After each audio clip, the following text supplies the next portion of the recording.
As a former quarterback, when you're coming up thinking you're going to be that, how big a deal is leadership and tangibles? And is that stuff you work on, or do you just kind of count on it coming out as you perform? I mean, I think that's something you can work on to an extent.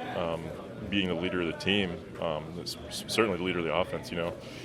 It's kind of learned to be the quarterback. You have to kind of just be a natural leader, and I think a lot of guys are kind of born with it, or just kind of develop it through being a quarterback for so long. And I think our quarterbacks have it here for sure. Yeah, the reason I ask is Pickett's been here 10 minutes, and he's talking about reading the room when he goes into the Jets game, and his debut game, and he's thinking, what kind of leadership do I need to exude, and how he runs the huddle. Calvin Austin's talking about him just giving a guy a dirty look or a face, as he put it. Does Pickett strike you as a guy that, wow, he looks like he's been doing this for 5 years? Oh, for sure. I mean, that was one of the first things I said about the kid after we drafted him. The guy, he's a grown man after we drafted him. He's actually older than most of your rookies. He's not too far behind me. But that was one of the very first things that I remember about Kenny. After we drafted him at OTAs, I mean, he would come into the huddle and he would just go command your eyes, eyes up, listen. Like he just has that natural ability to get people to listen in the huddle and listen to maybe coaching points and stuff like that. But he definitely, I mean, you can tell he's been a quarterback for forever, and you can tell he was the absolute leader of that locker room next door. And you're on the other end of that kind of leadership now as a tight end. I mean, I guess everybody tries to lead by example in their own way, but how much do you rely on that? How much does it impact you as a position player? Well, I mean, it's huge. It's huge to have a leader as a quarterback in our room, and it's big to have leaders within our own rooms. I mean, I think that the quarterback is somebody that we rally behind. And like I said, I really think we have three great leaders in the quarterback room right now. But I mean, Kenny's done a great job. But I think we have great leaders in each position room too, and guys that have played for a while, made their plays, but also do the right thing. And I mean, I think it's a great locker room as far as leadership is concerned.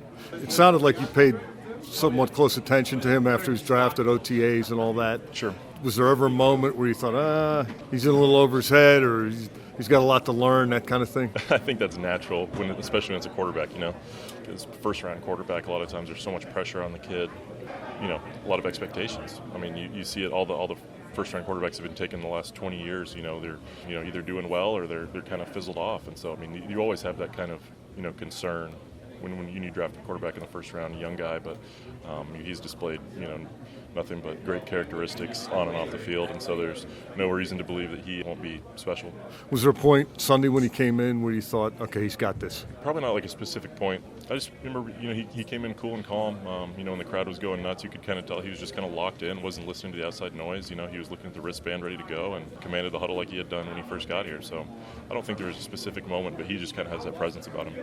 Last thing for you on this subject, when Ben did it, was it more just his presence and his resume, or did he have a style about him that brought that out? He had the same sort of thing. I mean, it was a combination of his style, and his resume for sure preceded him, and so it was one of those things. You came into the huddle with him, especially as a young guy, and you're locked in. You're reading his lips, you're listening to the play. You don't want to miss anything. But he definitely, I mean, he when Seven walked into the huddle, he kind of just commanded that, and so I think that's something that came with his pedigree, but also just his personality. I lied about the last thing part. When a rookie's doing it, is it hard for veterans to fall in line and trust it? It depends upon who the guy is. I haven't felt that at all. I mean, since he came in and so confidently from the get-go and commanded that huddle, and you can tell he's somebody who does the extra work, studies his plays. He rarely messes up. He knows, who's going in motion, the shifts, the protection. So when it's somebody who takes the time to do all that stuff, it's not as big of a deal.